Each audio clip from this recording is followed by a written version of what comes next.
Hello সকলকে, welcome to my channel Saraswati's makeup ক্রিয়েশনে তোমাদেরকে স্বাগত। আজকে একটা মেকআপ টিউটোরিয়াল নিয়ে এসেছি। জানিও আমার কাজ কেমন লেগেছে। ও আমার বোন, ওর পরীক্ষা হয়ে গেছে, সেই ফাঁকেতে অনেক রিকোয়েস্ট করছিল যে আমার কাছে সাজবে। সেই জন্য আজকে ওর ওপর একটা লুক ট্রাই করলাম। প্রথমেই ওয়েট টিস্যু দিয়ে ওর মুখটাকে ভালোভাবে ক্লিন করে নিচ্ছি, কারণ একদম মানে ক্লিনজিং ব্যাপারটা সবথেকে জরুরি। তারপর টোনার, যেটা আমি গুড ভাইবসের rose water as a toner আমি এটাকে অ্যাপ্লাই করছি। তারপর আমি এটাকে পাখা দিয়ে ভালোভাবে এটাকে অবজার্ভ হতে দেবো। ভালোভাবে এটা শুকনো হয়ে গেলে আমি এর ওপরে ময়েশ্চারাইজার লাগাবো। ময়েশ্চারাইজারটা আমি এমব্রালাইসিস ইউজ করেছি। আমার এটা বেস্ট ময়েশ্চারাইজার লাগে। আমার খুব ভালো লাগে এই ময়েশ্চারাইজারটা। তো তোমাদের কার কোনটা ভালো লাগে একটু আমাকে সাজেস্ট করো। আমিও সেটাকে ইউজ করে দেখবো কীরকম। এটার পিগমেন্টেশনটাও আমার ভীষণ ভালো লাগে। এটা লাগানোর পরেই ফেসটা এত গ্লো করে, আ আর কিছু প্রয়োজন পড়ে না। তারপরে আমি পিএসির এই প্রাইমার অয়েলটা আমি এরপর ওর ফেসেতে ভালো করে লাগিয়ে দেবো। আমি সাধারণত অয়েল বা প্রাইমার এগুলোকে না আমি ঠিক হাত দিয়ে অতটা লাগাতে পছন্দ করি না। আমি এর জন্য ব্রাশ ইউজ করি। আমার মনে হয় যে এটা ব্রাশে করলেই ভালো হয়। কারণ হচ্ছে যে আমার ক্ষেত্রে বেসিক্যালি বলছি, যেহেতু আমি যখন পাফ দিয়ে ব্লেন্ড করি বা কিছু, সেই অয়েলটা আমার মনে হয় হাতটা একটু হেজি হয়ে যায় সেই জন্য।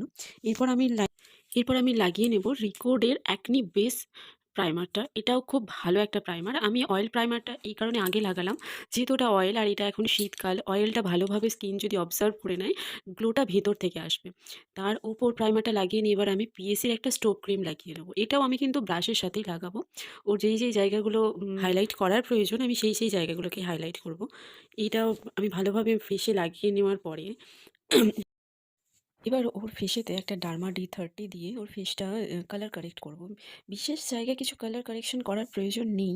ওর সেরকম ব্রণ বা কোনো দাগ ওর ফেসেতে ছিল না। তাও যতটুকু অল্পের ওপর করা প্রয়োজন ততটুকু জায়গাকে আমি করে নেব কালার কারেকশন। এবার আমি এই কালার কারেকশন যখন ব্যবহার করব, তখন অবশ্যই সেটাকে কিন্তু ভালোভাবে ব্লেন্ড করে নিতে হবে লাগানোর পর। কারণ নয়তো যদি আমরা ঠিক করে ব্লেন্ড না করি, ওই কালার কারেকশনটা ফাউন্ডেশনের সাথে মিশে গিয়ে ফাউন্ডেশনটাকে ডার্ক করে দেবে। এরপর ওর ফেসের সাথে যাবে এইরকম একটা সেট ক্রাইলনের সুপ্রা প্যালেট থেকে নিয়ে নেব, এবং সেটাকেও মুখের চারিদিকে ভালোভাবে আমি ড্যাব ড্যাব করে লাগিয়ে দেবো। তারপর আমি ওটাকে ঘাড়েও লাগাবো, ঘাড়ে, কানের সাইডে, গলায়, যাতে ওপেন পোর্স যতটা থাকবে ততটা যাতে কভার হয়ে যায়। কোনো জায়গাটায় যেন মিসম্যাচ না লাগে। তারপর এটাকে আমি একটা পাফ স্পঞ্জকে ভালোভাবে জলে ভিজিয়ে নিয়েছিলাম। সেটাকে সোক করে ওটা দিয়ে ফাউন্ডেশনটাকে খুব ভালোভাবে ব্লেন্ড করে নেব। যাতে কোথাও কোনো রকম স্পট না থাকে। পুরো জায়গাটা যেন ইভেন হয়। দেখুন আমার ১ম বেসটা কমপ্লিট হয়ে গেছে এবং ব্লেন্ডটাও কত সুন্দর হয়েছে, কত গ্লো আসছে। এরপর আমি লিকুইড ফাউন্ডেশন অ্যাপ্লাই করব, যেটা আমি নিয়েছি ইউরোপ কালার। ২ টো টোন নিয়েছি। একটা হচ্ছে ফেয়ার টোন আর একটা হচ্ছে ডাস্কি স্টোন। এর ওপরে আমি একটুখানি ডিউরালাইন দিয়ে দেবো। ডিউরালাইন দিলে কি হবে, মেকআপটা লং লাস্টিং হবে এবং ভালো ফেটে যাবে না। জিনিসটা খুব ভালোভাবে হবে। সেই জন্য আমি ডিউরালাইন দিয়ে ওটাকে ভালোভাবে মিক্সড করে নিয়েছি এবং গোটাটা ইভেনলি আমি সেটাকে ব্লেন্ড করব খুব ভালোভাবে। সেই একই প্রসেসে যত বেশিক্ষণ ধরে যত ভালোভাবে ব্লেন্ড করা হবে, মেকআপটা তত বেশিক্ষণ লং লাস্টিং করবে এবং ফ্ললেস ন্যাচারাল দেখতে লাগবে। এরপর একইভাবে ব্লেন্ড করব সময় নিয়ে, হালকা হাতে ভালোভাবে ব্লেন্ড করে নেব, যাতে এই লেয়ারটাও খুব সুন্দর এবং সফট হয়। এই দুজন ছিল আমার একসময়ের নিত্য সঙ্গী, মানে সবসময় খেতে বসতে সবসময় একসাথে কাটাতাম এই দুটো বোনের সাথে। একজনকে সাজাচ্ছি আর একজন আছে ক্যামেরার পিছনে, যাকে ইনস্ট্রাকশন দিচ্ছিলাম যে এখানটা কর ওখানটা কর এরকমভাবে। তো ওরা তো বকবক করতে করতে অস্থির, বকবক করেই যাচ্ছে। এরপর আমি ব্লাশারের জন্য নিয়ে নেব রিকোডের মুজ। এটা পিঙ্ক শেডে আছে। শেডটা ভীষণ সুন্দর আর ব্লেন্ড হওয়ার পর একটা ন্যাচারাল লুক আনে। আমার খুব পছন্দের একটা রিকোড প্রোডাক্ট। আমার খুব ভালো লাগে। এটাকেও ব্লেন্ডারের সাহায্যে খুব ভালোভাবে ব্লেন্ড করে নেব, যাতে ফাউন্ডেশনের সাথে একদম মিশে যায় এবং লুকটা খুব ন্যাচারাল আসে। খুব উগ্র লুক যাতে না আসে, সেই জন্য আমি এটাকে খুব ভালোভাবে ফাউন্ডেশনের সাথে ব্লেন্ডার দিয়ে এটাকে ব্লেন্ড করে নেব। এরপর ইউরোপ গালের ফেয়ার টোনটা নিয়ে আমি লিকুইড ফাউন্ডেশনের ওর হাইলাইটের জায়গাগুলো হাইলাইট করে নেব।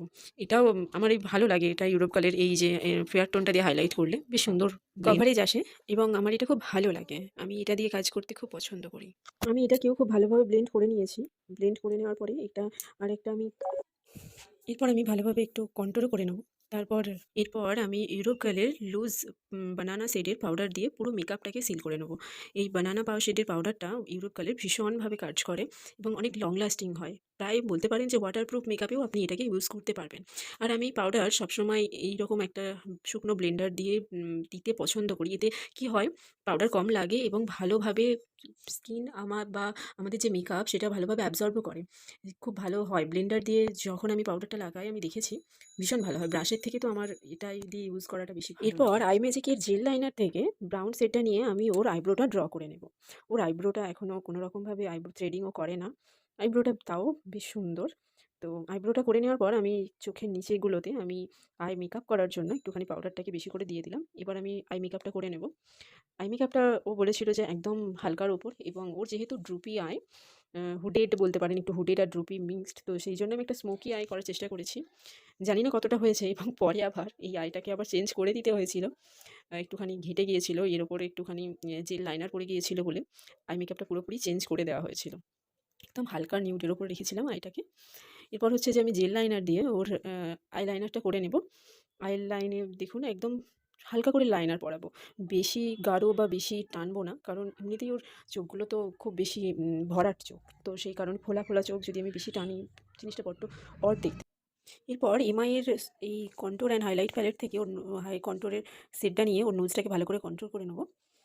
যাতে ওর নোজটা খুব সুন্দর টিকালো দেখতে লাগে। এরপর হাইলাইট পয়েন্টগুলো একটুখানি হাইলাইট করে নেবো। যেমন নোজটাতে প্রথমে একটুখানি হাইলাইট করব। তারপর নোজ, ওর থুতনি এগুলোতে একটু হাইলাইট করার পরে চোখের নিচে পাউডার যেগুলো আমি এক্সট্রা দিয়েছিলাম, সেই এক্সট্রা পাউডারগুলো ঝেড়ে দেবো।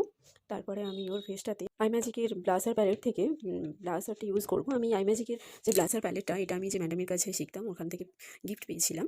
এখানের এই যে সব সেটগুলোই আমি ইউজ করি। একসাথে দিই, বেশ একটা অন্যরকম এফেক্ট দেয়। ভালো লাগে আমার। সেই জন্য আমি সবগুলোকে মিক্স অ্যান্ড ম্যাচ করে ইউজ করি। এরপর আসবে হাইলাইটের স্টেপ, যেটা হচ্ছে মেকআপের মধ্যে সবথেকে সুন্দর একটা জিনিস বলা যায়, যে হাইলাইট ঠিকঠাক করা গেলে মেকআপটা বেশ সুন্দর দেখতে লাগে। খুব একটা ইফেক্ট দেয়, একটা গ্লোয়ি ব্যাপার আসে, একটা মনে হয় যেন ভেতর থেকেই ন্যাচারাল একটা সাইন দিচ্ছে। এবং এটাও আমি হচ্ছে সব সেটগুলো একসাথে ইউজ করতে পছন্দ করি। আমার এগুলো পার্সোনালি আমার ভালো লাগে বলে আমি করি।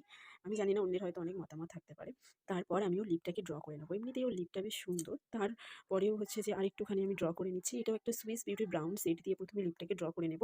এর ওপর আমি অরেঞ্জ কানাডা, ফেসিস কানাডার একটা অরেঞ্জ শেড এটাকে দেবো। এই দুটো শেডকে মিক্স করলে যে কালারটা আসে না, উফ!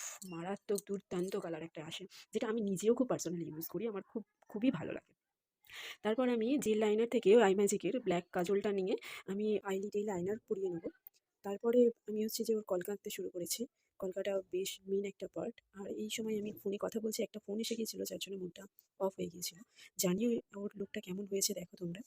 আমি এই ফাঁকেতেই চুলটাকে ক্রিম্পিং করে নিয়েছিলাম। আর তোমাদের কাছে রইলো ওর পুরো লুকটা। তোমরা জানাবে যে কেমন হয়েছে আমার লুকটা। ভালো লাগলে অবশ্যই একটা লাইক করে দিও।